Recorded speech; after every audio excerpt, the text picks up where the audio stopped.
Hello dear students, हम लोग सारा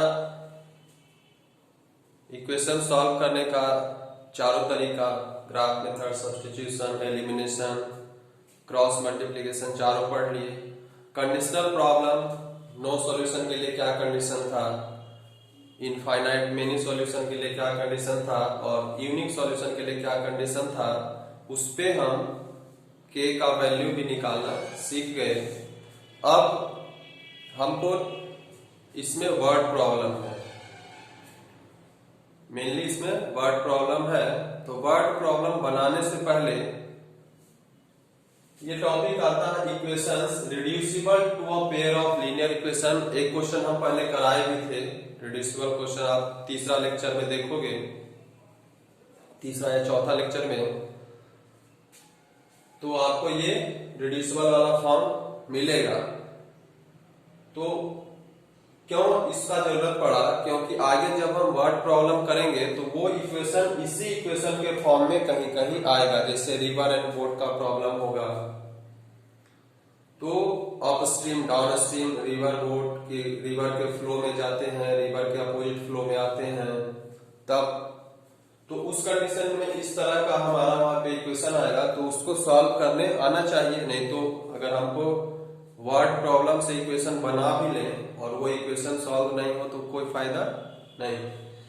तो इस तरह में हम क्या करते हैं, तो जैसे हम देखते हैं कि जैसे x वाला टर्म जो यहाँ पे है वही यहाँ पे है, तो उसको हम कुछ मान लेते हैं, दूसरा वेरिएबल x y का वेरिएबल यहाँ पे है, मान लेते हैं पी क्यू को मान लो, कोई एम एन को मान लेता है, जो जिसको जो मानना है वो मानेगा। तो हम जैसे देखते हैं, इसको अगर हम लिख सकते हैं तो क्या लिख सकते हैं, 5 इंटू 1 बाई एक्स माइनस 1, ऐसा लिख सकते हैं कि नहीं, 5 बाई एक्स माइनस 1 को, और प्लस ये तो 1 इंटू 1 वाई वाई प्लस 2 बराबर 2 है। उसी तरह से अगर इसको हम लिखना चाहें तो क्या लिखें, 6 इंटू 1 बाई एक्स माइनस 1, जो कॉमन है, जो कॉमन होता है उसको हम साइड करके लिखते हैं। माइनस में क्या हो जाएगा, 3 into 1 Y Y plus 2, 3 into 1 Y Y plus 2, plus नहीं होगा यहाँ पे, माइनस ही होगा, माइनस लेते हैं, y माइनस 2 बराबर का कितना है, 1। तो अब यहाँ पे भी हम देख रहे हैं, इसमें भी 1 बाई एक्स माइनस 1 है, इसमें भी 1 बाई एक्स माइनस 1 है, और यहाँ पे भी 1 बाई वाई माइनस 2, और यहाँ पे भी 1 बाई वाई माइनस 2 है। तो उसके लिए इस पूरे टर्म के लिए हम कोई दूसरा वैल्यू ले लेते हैं। जैसे मान लो कि लेट 1 बाई एक्स माइनस 1 बराबर p, हम मान ली, एंड 1 बाई वाई माइनस 2 बराबर q। अगर ऐसा मान लिए तो अब हमारा जो इक्वेशन हो जाएगा वो इक्वेशन किस फॉर्म में हो जाएगा, 1 बाई एक्स माइनस 1 का जो फॉर्म है, ये अगर इक्वेशन 1 है, ये अगर इक्वेशन 2 है, तो 5 इंटू इसके जगह पे क्या रखेंगे, p, तो इक्वेशन क्या हो जाएगा, 5p प्लस 1 है, और 1 बाई वाई माइनस 2 क्या है, q, तो 1 इंटू q क्या हो जाएगा, q बराबर कितना हो गया, 2। ये इक्वेशन हमारा क्या आया, थर्ड। कोई भी नया इक्वेशन आ जाता है तो उसको हम नया नाम दे देते हैं। उसी तरह से ये इक्वेशन क्या हो जाएगा, तो ये इक्वेशन हो जाएगा 6p माइनस 3 का क्यूब बराबर 1, और ये इक्वेशन हो जाएगा 4। अब हम आपको इसको सॉल्व करने का तरीका बताए थे कि या एलिमिनेशन मेथड से ही करते हैं हम, तो बताए थे कि या तो आप p को एलिमिनेट करिए या q को एलिमिनेट करिएगा। तो p को एलिमिनेट करिएगा तो यहाँ 5 है और यहाँ 6 है, तो 5 और 6 का एलसीएम क्या हो जाएगा, 30 होगा तो 30 करने के लिए इसमें 6 से मल्टीप्लाई करना होता है, इसमें 5 से मल्टीप्लाई करना होता है। अगर हम Q को एलिमिनेट करना चाहें तो क्या करना होगा, तो देखते हैं कि यहाँ पे Q में क्या है, 3Q है और यहाँ पे केवल Q है। यानी कि अगर केवल हम इसमें 3 से मल्टीप्लाई कर दें तब हमारा काम क्या हो जाएगा, आसान हो जाएगा। क्यों? क्योंकि Q में केवल 3 से मल्टीप्लाई करने पे 3Q यहाँ पे भी आ जाएगा, तो उसमें हम 3 से मल्टीप्लाई करेंगे तो 3 जब करेंगे तो पूरे के साथ मल्टीप्लाई होता है, तो 5p इंटू 3 कितना हो जाएगा, 15p। 3 इंटू Q क्या हो जाएगा, प्लस 3Q, क्योंकि प्लस साइन है, और बराबर 3 इंटू 2 कितना हो जाएगा, 6, और ये 5वां इक्वेशन हो गया। अब देखिए 3Q वैल्यू सेम है और साइन चेंज है, तो वैल्यू सेम और साइन डिफरेंट रहता था तो हम क्या करते थे, एडिशन करते थे, क्योंकि एडिशन से ही हमारा क्या हो जाएगा, वो चीज खत्म हो जाएगा, ये खत्म हो। और ये 15 6 कितना हो गया, 21p बराबर 7। तो यहां से p बराबर कितना हो जाएगा, 7/21 यानी कि 3, यानी कि 1/3। p बराबर क्या होगा, 21, यहां 7 के नीचे चला जाएगा। अब क्या करेंगे, p बराबर 1/3 जो आया है, p बराबर कितना आया है, 1/3 जो वैल्यू आया है उसको हम p q का जो भी इक्वेशन है 3 4 5 उसमें हम पुट करेंगे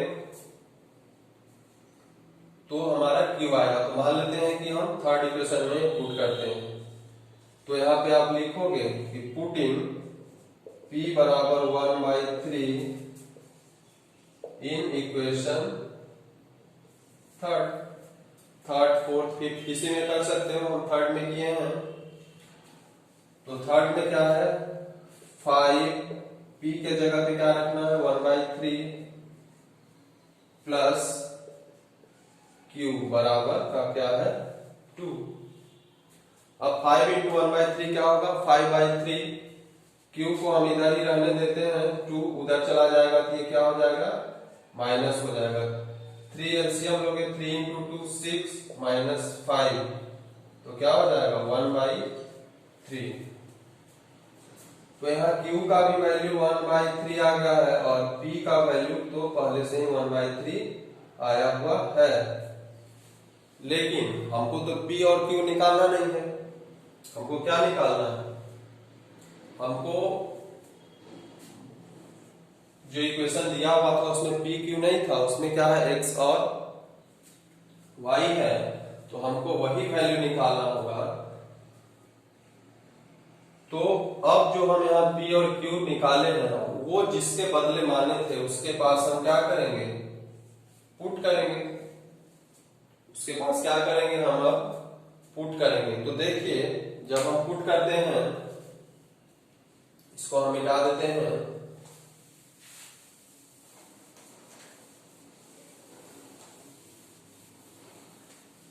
जब हम पुट करेंगे तो p हम कितना माने हैं, 1/x माइनस 1, ये p है, और p 1/x माइनस 1, और यहाँ कितना है, यहाँ पे भी 1/3 आया है। तो जब इसको आप सॉल्व करोगे तो बाय क्रॉस मल्टीप्लिकेशन करोगे तो x माइनस 1 इंटू 1 क्या हो जाएगा, x माइनस 1, और 3 इंटू 1 3, तो यहाँ से x क्या हो जाएगा, 1 इधर चला जाएगा, 3 प्लस 1 क्या होगा, 4। उसी तरह से q बराबर आप क्या माने हो, तो 1/y माइनस 2, और ये आप क्या आया है यहाँ पे 1/3, दोनों सेम आ गया, दोनों डिफरेंट आता, कुछ भी आता, पॉजिटिव नेगेटिव कुछ भी आ सकता था, यहाँ पे सेम आ गया, इसके लिए कोई दिक्कत नहीं है, 1/3। यहाँ पे भी बाय क्रॉस मल्टीप्लिकेशन जब करोगे इस दोनों का, क्योंकि हमको y का वैल्यू निकालना है, तो फिर करेंगे तो क्या हो जाएगा, y माइनस 2 बराबर 3 इंटू 1 3, तो y बराबर क्या हो जाएगा, 3 प्लस 2 बराबर क्या हो जाएगा, 5। तो x बराबर 4, तो हमारा आंसर क्या होगा, आंसर जब इसका लिखोगे आप तो x बराबर 4 और y बराबर 5, ये हमारा क्या हो जाएगा, यहाँ पे आंसर हो जाएगा। तो इस तरह से हम रिड्यूसिबल इक्वेशन को सॉल्व किए। कुछ और इक्वेशन हम देखेंगे। एक दूसरा क्वेश्चन लेते हैं। यही फॉर्म आपको बोट एंड रिवर का क्वेश्चन जब बनाओगे तो x plus Y, X minus Y, इस तरह का फॉर्म नीचे आपको आएगा। तो इसको अगर हम अरेंज करते हैं तो क्या लिखते हैं, 10 into 1 by X plus Y, ऐसा लिख सकते हैं। और प्लस लिख सकते हैं 2 into 1 by X minus Y, और बराबर में इधर क्या जाएगा, तो 4 चला जाएगा। अब यहां पे क्या होगा, 15 into 1 by X plus Y minus में 5 into 1 by X minus Y हो जाएगा, और बराबर का इधर -2 हो जाएगा। तो ये हमारा जो था इक्वेशन फर्स्ट है, और ये इक्वेशन सेकेंड है। अब हम इसको क्या करते हैं, रिड्यूस करना है हमको। इस तरह हम डायरेक्ट इसको सॉल्व नहीं कर सकते हैं। तो क्या करना होगा, तो मान लेते हैं जो कॉमन है, यहाँ पे भी 1 बाई एक्स प्लस वाई है, यहाँ पे भी 1 बाई एक्स प्लस वाई है। तो इसको हम मान लेते हैं P, and 1 by X minus Y को क्या मान लेते हैं Q। तब वो एक्सप्रेशन क्या हो जाएगा हमारा, तो पहला वाला एक्सप्रेशन हो जाएगा 10P प्लस 2Q बराबर 4, ये इक्वेशन थर्ड हो जाएगा। और वो दूसरा इक्वेशन किस में रिड्यूस हो जाएगा, तो 15P माइनस 5 का Q, माइनस साइन है तो माइनस साइन का हमेशा ख्याल रखेंगे आप, 5Q बराबर माइनस का 2, ये चौथा इक्वेशन हो गया। अब आप यहां देख रहे हो कि या तो P एलिमिनेट करो या Q एलिमिनेट करते हैं। तो यहां पे देखते हैं 10 और 15 है, और 10 15 का जो एलसीएम होगा वो कितना होता है, तो 30 होगा। यानी कि इसमें 3 से गुना करेंगे तब 30 हो जाएगा, इसमें 2 से गुना करेंगे तब 30 हो जाएगा। तो हम वही करते हैं, इस पूरे में हम 30 लाना है तो 3 से गुना करना होगा 10 में, और इसको भी 30 बनाना होगा तो इसमें 2 से गुना करना होगा। तो 3 से जब गुना करेंगे तो सबके साथ हो जाएगा, तो सबके साथ होगा तो 10P इंटू 3 क्या हो जाएगा, 30P, और फिर प्लस इसके साथ भी गुना होगा तो 3 इंटू 2 क्या हो जाएगा, 6Q बराबर 4 इंटू 3 क्या हो जाएगा, 12। और ये नया इक्वेशन, पांचवा इक्वेशन बन गया। जैसे जैसे नया बनते जाएगा आप नाम देते जाओगे। फिर जब इसमें हम 2 से मल्टीप्लाई करेंगे तो 15P इंटू 2 क्या हो जाएगा, 30P माइनस 5Q इंटू 2 क्या हो जाएगा, माइनस का 10Q, और माइनस 2 इंटू 2 क्या हो जाएगा, माइनस का 4। ये नया इक्वेशन है 6। अब आप देखोगे कि यहां दोनों जगह क्या है, सेम है, वैल्यू भी सेम है और साइन भी सेम है। तो वैल्यू सेम और साइन सेम, तब हम क्या आपको बताए थे, तो बताए थे सबस्ट्रैक्ट करना। तो सबस्ट्रैक्ट जब करेंगे तो क्या हो जाएगा, साइन क्या हो जाएगा, चेंज हो जाएगा, जो प्लस में है वो माइनस हो जाएगा और जो माइनस है वो प्लस हो जाएगा। ये वाला खत्म। अब 6Q प्लस में है और 10Q भी प्लस हो गया, तो क्या हो गया, 16Q बराबर, यहाँ पे 12 और 4 कितना हो जाएगा, 16।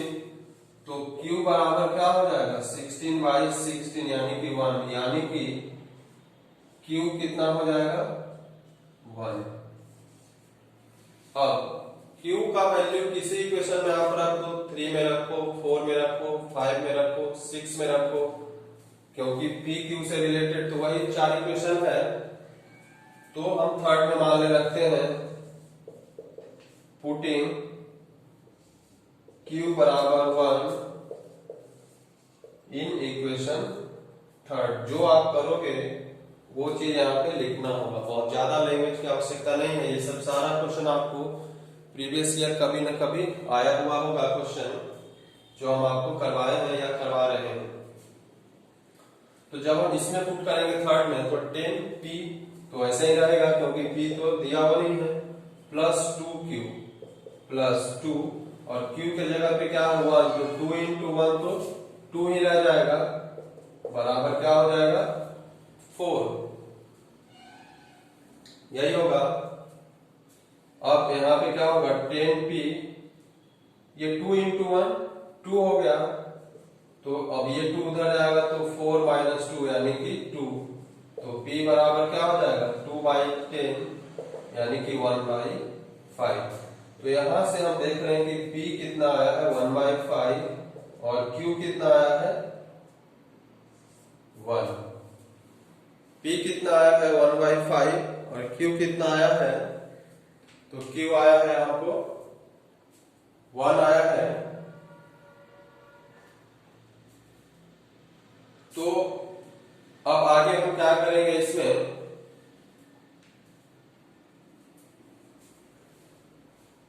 P और Q तो हमारा आंसर नहीं है। हमारा आंसर क्या होना चाहिए, हमारा आंसर तो x और y के फॉर्म में होगा।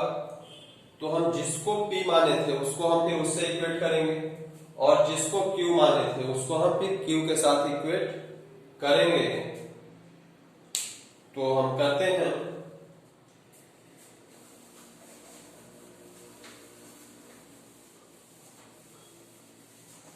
तो P हम किसको माने थे, तो P माने थे 1/x प्लस y को, और इसका वैल्यू कितना आया है 1/5।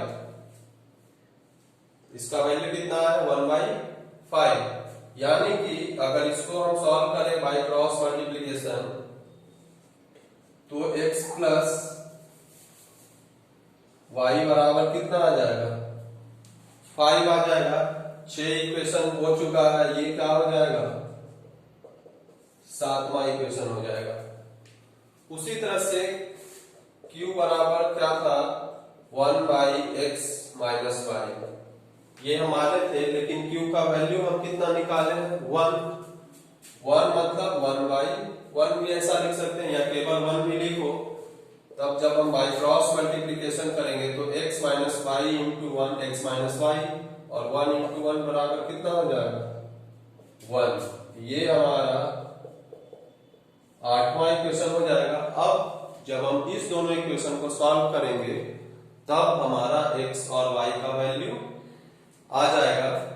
और इसको सॉल्व कैसे करेंगे तो फिर से एलिमिनेशन मेथड लगाएंगे। तो इसीलिए इसको बोला जाता है इक्वेशन इन इक्वेशन। पहले हम उसको तोड़े, मतलब दो बार हमको क्या करना पड़ रहा है, यहाँ पे दो बार यहाँ पे हमको लीनियर इक्वेशन इन 2 वेरिएबल वाला कंसेप्ट क्या करना हो रहा है, लगाना पड़ रहा है। और अब यहाँ तो हमको देख रहे हैं कि कुछ गुना भाग करने की आवश्यकता नहीं है, क्योंकि यहाँ पे भी x है y है, बिना कुछ गुना भाग किए हुए ही हमारा क्या है इक्वल आ रहा है। जहां पे नहीं होगा वहां पे फिर हम मान लेंगे कि ये एक नया क्वेश्चन है, और उसको फिर जैसे सॉल्व करते हैं वैसे सॉल्व करेंगे। जहां पे एलसीएम बराबर करना होगा दोनों का कोफिशिएंट जितना से मल्टीप्लाई होके वो करेंगे। यहाँ पे नहीं आवश्यकता। और हम देख रहे हैं कि y प्लस है और y माइनस है, तो सीधा अगर इसको हम ऐड कर देते हैं, केवल सीधा ऐड कर देंगे तो क्या हो जाएगा y खत्म हो जाएगा। तो यहाँ क्या बचेगा 2x बराबर 6, तो x बराबर क्या हो जाएगा 3, यानी कि x का वैल्यू क्या आ गया 3। अब x का वैल्यू इस दोनों में से किसी में पुट कर दो आप। नाउ पुटिंग x बराबर 3 इन इक्वेशन किसमें, जिसमें आपको मन हो 7 में 8 में किसी में पुट कर दें। इन 7 पुट के तो x 3 है प्लस y बराबर 5, यही इक्वेशन था। तो y बराबर क्या हो जाएगा 5 माइनस 3 बराबर 2, यानी कि y बराबर कितना आया 2। तो हमारा आंसर क्या होगा, अभी तक आंसर नहीं आया, आंसर अब क्या होगा, तो x बराबर 3 और y बराबर 2, ये हमारा क्या हुआ, इसका आंसर हुआ। तो ये इक्वेशन कहलाता है। तो इसी तरह के क्वेश्चन को हमारा वर्ड प्रॉब्लम जब हम बनाएंगे तो उसमें इस तरह का क्वेश्चन आता है। तो ज्यादातर वर्ड प्रॉब्लम इस तरह से पूछ देता है आदमी के एग्जामिनर, क्योंकि वर्ड प्रॉब्लम पहले आपको वर्ड प्रॉब्लम सॉल्व करना आता है कि नहीं, और उसके बाद इस तरह का इक्वेशन आ जाएगा तो इस तरह का इक्वेशन सॉल्व करना आता है कि नहीं। तो एक क्वेश्चन केवल वर्ड प्रॉब्लम रो रिवर बोट का क्वेश्चन अगर आपको दे देगा तो उससे केवल वो आपको चेक कर लेगा कि आपको इतना सारा जानकारी आता है या नहीं। तो ये हमारा तरीका है बनाने का। और आप इस तरह का इक्वेशन रिड्यूसिबल फॉर्म आपको किसी भी बुक में मिल जाएगा, चाहे वो एनसीईआरटी हो, आर.एस. अग्रवाल हो या फिर आर.डी. शर्मा, जो बुक आप फॉलो करते होंगे तो हर जगह क्वेश्चन मिल जाएगा। तो इस तरह का क्वेश्चन आप प्रैक्टिस करें और आप बनाइए इसको क्वेश्चन। फिर हम नेक्स्ट लेक्चर में वर्ड प्रॉब्लम के बारे में डिस्कस करेंगे, लेकिन उसके पहले ये हमारा सारा कि वहां पे वर्ड प्रॉब्लम से जो इक्वेशन आए, चाहे वो किसी तरह का इक्वेशन हो, नॉर्मल इक्वेशन हो या उसको रिड्यूसिबल फॉर्म में इक्वेशन हो, वो हमें सॉल्व करने आना चाहिए। तो ये क्या करेंगे हम उसको, अभी आप जितना भी तरीका 3-4 पढ़े हो, खास करके एलिमिनेशन मेथड आप ध्यान से पढ़ लोगे, क्रॉस मल्टीप्लिकेशन, ग्राफिकल मेथड से उसको सॉल्व नहीं करने को कहता है। वर्ड प्रॉब्लम को जनरली एलिमिनेशन मेथड से सॉल्व होता है। तो ये सब हम पढ़ लेंगे। कंडीशनल प्रॉब्लम जो भी पढ़े हो आप पढ़ लोगे, फिर हम वर्ड प्रॉब्लम को डिस्कस करेंगे। Thank you.